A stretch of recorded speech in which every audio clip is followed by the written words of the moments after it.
Yes, people, we're here again and we are discussing the latest Liverpool news, news around the club, transfer news that has been reported in the past 24 hours or so. So we're going to be diving into all the topics. We're going to be speaking about Virgil van Dijk with his contract, Jerome Quansah being linked with a move to Newcastle. Kerkez to LFC. Is it hotting up a bit more? Isak to Liverpool this summer. Could it be a swap deal within Quansah? We'll be discussing all of that. And is the Zubimendi deal over? We'll have to wait and see and dive into that. Make sure you are smashing the like, subscribing to the channel. We're on the road to 800. I think we're on 720 now. So make sure you do smash the likes. So the first one we're going to be discussing is Virgil van Dijk. Now, Fabrizio Romano has come out and said this: Liverpool are pushing to renew the contract of Virgil van Dijk and are optimistic to make it happen. Obviously, we know there's been the rumours now since the news of Trent Alexander-Arnold going to Real Madrid. The news of the contract situation of Virgil van Dijk and Mohamed Salah has certainly been heating up, and Romano has confirmed that. Although a couple of journalists have confirmed this. In my honest opinion, I think when Madrid do the announcement of Trent Alexander-Arnold saying, "Look, Trent Alexander-Arnold's going to be a Real Madrid player," and Liverpool confirm it and stuff like that, I personally think the announcement will be some point in April. I think early April, in my opinion. I mean, I did say back in January, I think end of March is when we'll know on the contract situation, and that is looking to be correct because Trent Alexander-Arnold's going to Real Madrid, and Virgil van Dijk and Mohamed Salah look like they are going to be staying at Liverpool Football Club with new potential deals. Now, obviously, from the rumours, we know that the deals is going to be something along the lines of probably a 2-year contract extension, probably with an option to extend to a 3rd year. I think that will probably be the most smart plan from Liverpool, because then if people think they will quote unquote fall off, they've got the backing of the long-term contract, so they can sell the players on. We know that Mohamed Salah will be able to go to Saudi and get a big move. We know that Virgil van Dijk could probably go to a Paris Saint-Germain or a Saudi and still get a big move, and Liverpool could still make some money. So they are proving for the future and the now, which I do like a lot.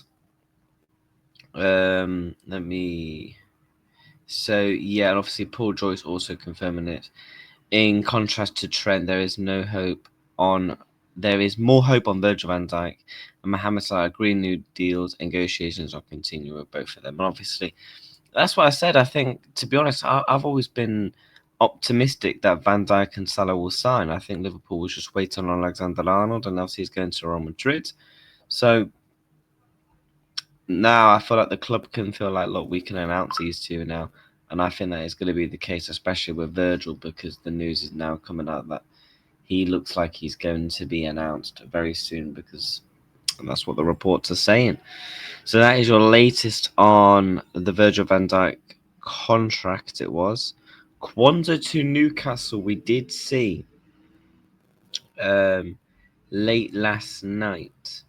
Now, if I go to my bookmarks, I did bookmark it, and the Times reported this: Newcastle United to target Liverpool defender Jerome Quansah in the summer. Club hope 30 million bid plus add-ons as well as regular first team role would entice the 22-year-old centre back to St James's Park. To be honest with you, I can see this actually happening. I said it a couple of months ago as well. Jerome Quansah is my ones to watch this summer in terms of a transfer. He was linked to Wade last summer. Let's not forget this. When Liverpool were interested in Anthony Gordon, Jerome Quansah was potentially going to be a part of that package, and Liverpool said no. Now, Alex Crook has obviously, spoken about this, and he's done the eyes emoji, and a lot of people are now indicating this could be potentially linked to Alexander Isak. And obviously, 30 million plus add-ons. Would I accept it? 30 million plus add-ons. To be honest with you, yes and no, because we'll probably just get Huijsen to replace Quansah. Now, you could argue amongst yourselves who do you think it's better, Quansah or Huijsen, to be the third backup centre-back.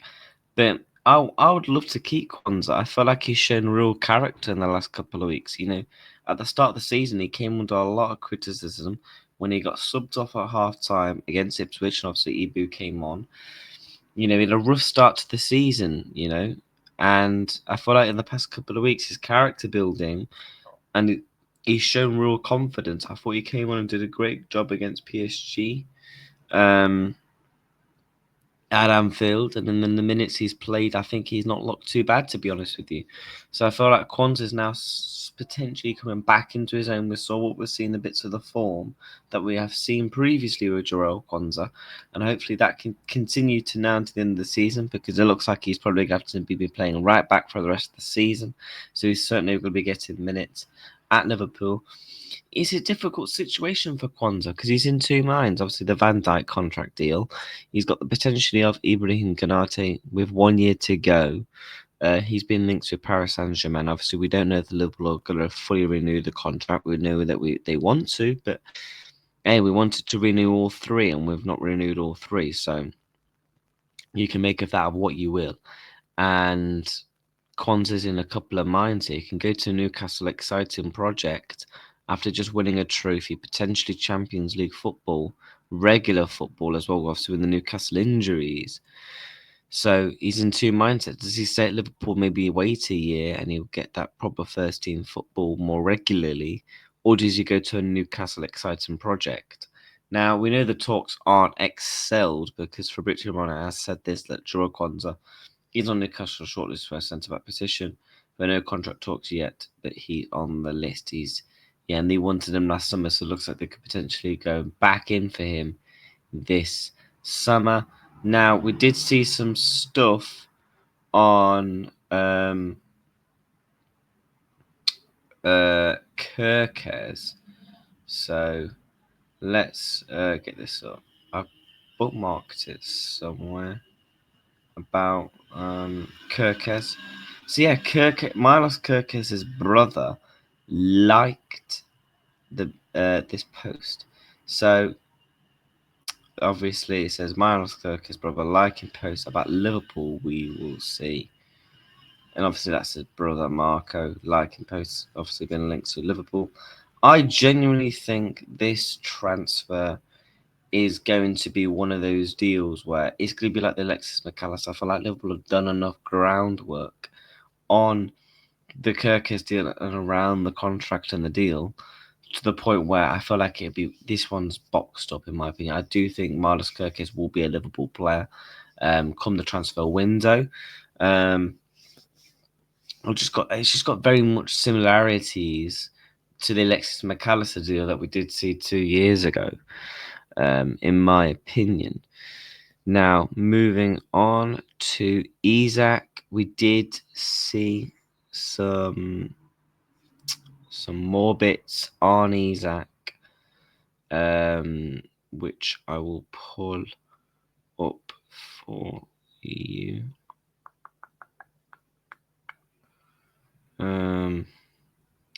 Alex Crook obviously saying that Newcastle are braced for a major assault from Liverpool for Alexander Isak. Isak features prominently on Liverpool's list of targets, even if Mo Salah stays. Obviously, contracts looks like Salah and Van Dijk was signed, so take that into consideration. There are players Liverpool could be willing to bring into negotiations. Is that potentially why we're potentially seeing the likes of Jarell Quansah being potentially linked to Newcastle United? Because this could be one of the players that Liverpool could entice into the Isak deal.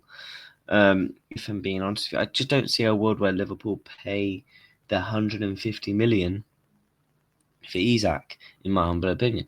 Now, if they was to do a couple of player swaps in there, now player swap contracts and deals, they're not easy to do, but they can be done.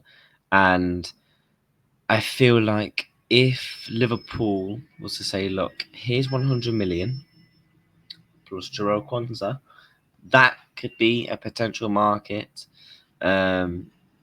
Because obviously, like I just said a minute ago, Newcastle are reported 30 million plus a couple of add-ons.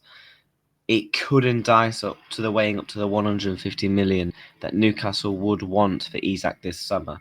I'm not saying this is going to happen, but it could be definitely an alternative to get the price down. And then obviously we know that Liverpool have been linked with Dean Huijsen, so it could be a world where Liverpool use Quansah in the Isak deal, go and get a Dean Huijsen, a Hato to play at centre backs. You could potentially put even a Joe Gomez in there. There's a Jota you could put in there, a Nunes you could put in there. There's a Harvey Elliott. There's a list of names that Liverpool could easily very much put in with an Isak swap deal if that is going to be the case. Obviously reported by Alex Crook. And yes, now that is the news on Isak, Virgil van Dijk, and Quansah and Kerkez. This is a personal opinion one. Zubimendi deal not over. I've got a weird feeling Liverpool might go back in for Martin Zubimendi. I just don't see him going to Arsenal, if I'm being honest with you.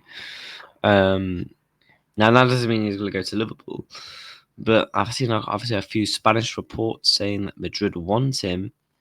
But then I'm looking at their depth in their midfield, right? When Carvajal comes back, right, Trent Alexander-Arnold could very much go into midfield. They could play as a wing back, whatever. In there, Madrid will have a lot of midfield depth. They would have the likes of Modric, Bellingham, Tchouaméni, Camavinga, then Martin Zubimendi to also fit in there. Brahim Diaz to also fit in there. There's a lot of names. So I feel like Madrid will have to maybe potentially sell one or two. That's why you over the past couple of weeks you've seen the likes of Tchouaméni being linked with a move away. Could Luka Modric potentially go to the MLS or Saudi and just collect the bag for one last time? It's going to be really interesting with Madrid. I feel like Madrid are probably going to be the front runners for Martin Zubimendi, but I feel like Liverpool can go back in for deals.